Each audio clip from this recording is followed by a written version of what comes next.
kalau ditanyakan boleh apa tidak, jawabannya boleh. Tetapi kalau diukur peluangnya, itu menjadi lebih berat. Kenapa? Karena skemanya Bapak Ibu akan prioritas untuk mendapatkan penempatan di sekolah asal dari tempat Bapak Ibu mengajar. Sehingga kalau Bapak Ibu memilih di kabupaten asal tempat Bapak Ibu mengabdikan sebagai honorer, maka yang menjadi PR bagi Bapak Ibu adalah mencapai passing grade. Bapak Ibu tidak perlu bersaing dengan peserta yang lain. Selama Bapak Ibu masuk memenuhi passing grade, maka Bapak Ibu akan prioritas penempatan di sekolah tempat Bapak Ibu mengajar. Tetapi kalau mengambilnya di kabupaten lain, atau ada dari yang peserta dari luar, maka di situ selain harus memenuhi passing grade, maka harus juga menjadi peserta dengan nilai tertinggi di tempat penugasan yang dipilih nanti, gitu.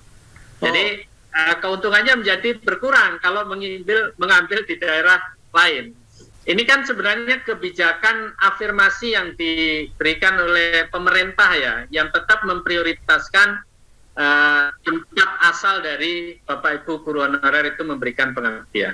Jadi kan honorer yang bisa mengikuti seleksi menjadi P3K ini kan honorer baik di sekolah negeri maupun di sekolah swasta. Termasuk juga tenaga honorer kategori 2. Di samping itu, guru yang tidak terdaftar di Dapodik, kalau dia memiliki sertifikasi pendidik, dia juga akan ikut seleksi. Nah, di dalam skema pendaftaran, nanti kan peserta itu memilih kabupaten, tidak memilih sekolah. Nah, bagaimana cara yang akan dilakukan oleh pemerintah untuk mengatur penempatan? Maka salah satu indikator yang dipakai adalah memprioritaskan guru-guru untuk mendapatkan penempatan di sekolah asal. Ya. Dan dengan memenuhi passing grade, maka berarti guru itu sudah mendapatkan prioritas. Meskipun dia bukan menjadi peserta yang terbaik di situ, tapi kalau lolos passing grade, maka dia akan prioritas. Tidak ada mempersaingkan antara honorer dengan mereka yang memiliki sertifikasi pendidik.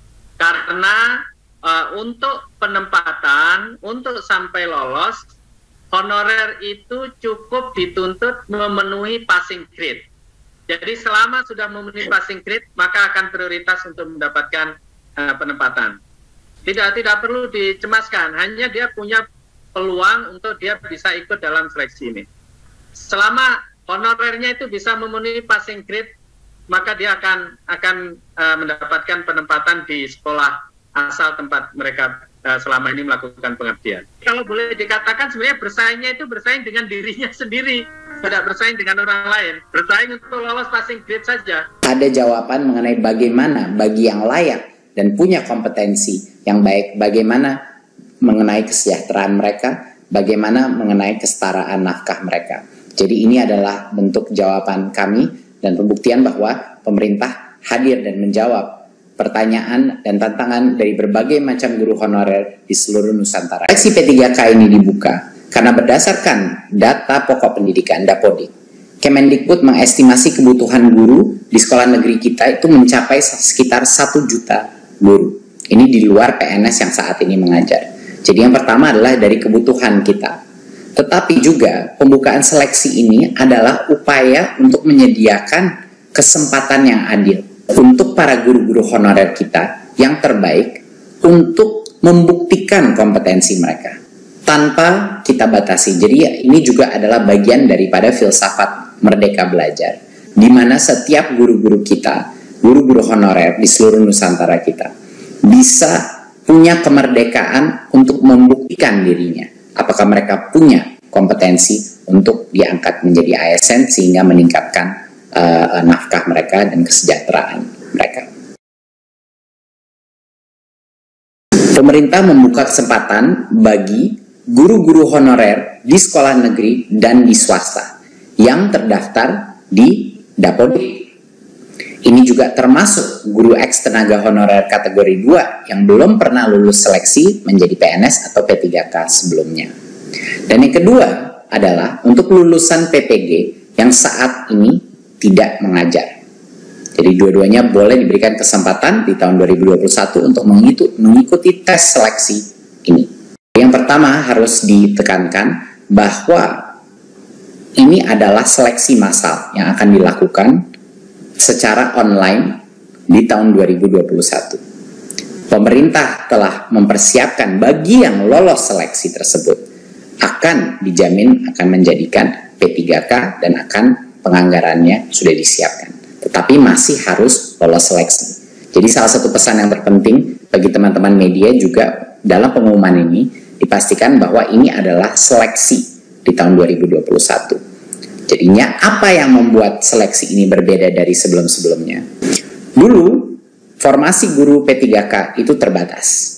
Dan ada kuota-kuotanya, jadi banyak sekali guru-guru honorer kita harus menunggu dan mengantri untuk bisa membuktikannya. Di tahun 2021, ini akan berubah. Semua guru honorer dan lulusan PPG bisa mendaftar dan mengikuti tes seleksi tersebut. Dan semua yang lulus seleksi akan dijamin menjadi guru P3K hingga batas sampai dengan 1 juta guru. Nah, berarti ini yang sangat penting. Walaupun kami sudah membuka formasi sebesar dengan 1 juta guru, yang akan menjadi P3K adalah yang lulus seleksi. Jadi kalau yang lulus seleksi cuma sebagian dari itu, itulah yang di tahun 2021 akan menjadi guru P3K. Nah, agar pemerintah bisa mencapai target ini, pemerintah pusat mengundang pemerintah daerah untuk mengajukan formasi sebanyak mungkin sesuai dengan kebutuhannya.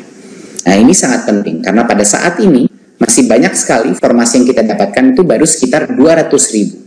Padahal kita mengetahui bahwa kebutuhan guru ASN kita jauh lebih besar dari itu, sampai dengan 1 juta.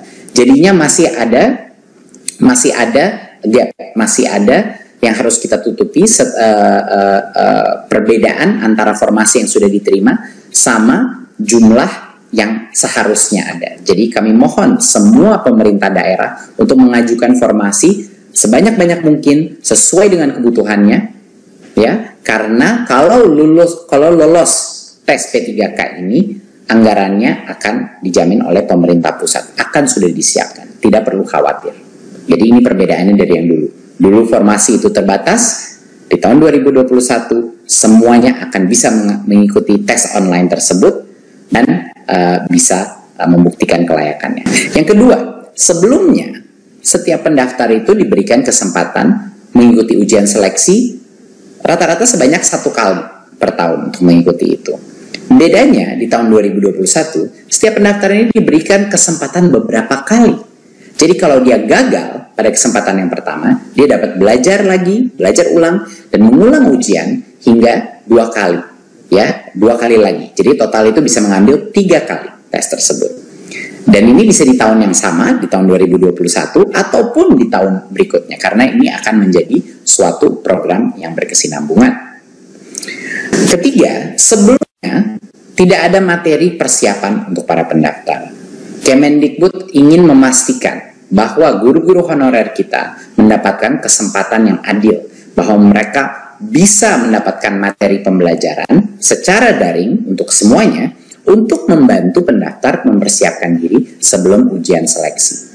Jadi kita akan pastikan bahwa akan ada berbagai macam pelatihan online yang bisa dilakukan secara mandiri oleh para guru-guru honorer untuk mempersiapkan diri untuk ujian seleksi ini. Karena standar ujian seleksi ini akan ditentukan dengan standar dengan kualitas yang baik. Ya, itu adalah suatu hal yang sangat penting untuk memastikan kualitas mutu pembelajaran anak-anak kita itu masih terjaga. Keempat, sebelumnya pemerintah daerah yang harus menyiapkan anggaran gaji peserta yang lulus seleksi guru P3K. Tapi di tahun 2021 pemerintah pusat memastikan tersedianya anggaran bagi gaji semua peserta yang lulus seleksi guru P3K. Jadinya daerah sekali lagi tidak perlu khawatir mengajukan formasi sesuai dengan kebutuhannya karena anggarannya sudah disiapkan. Dan yang terakhir, biaya penyelenggaraan ujian sebelumnya biasanya ditanggung oleh pemerintah daerah. Tetapi di tahun 2021, biaya penyelenggaraan ujian ditanggung oleh Kemendikbud. Ini adalah perubahan-perubahan yang transformatif dari proses seleksi sebelumnya dan yang sekarang. Makanya kami di Kemendikbud beserta bekerjasama dengan Pan-RB dengan juga Kemenq untuk memastikan bahwa di 2021 kita benar-benar memberikan kesempatan yang adil untuk semua guru honorer membuktikan kehandalannya, membuktikan kompetensinya untuk bisa menjadi ASN. Terima kasih. Sekian dari saya. Wassalamualaikum warahmatullahi wabarakatuh.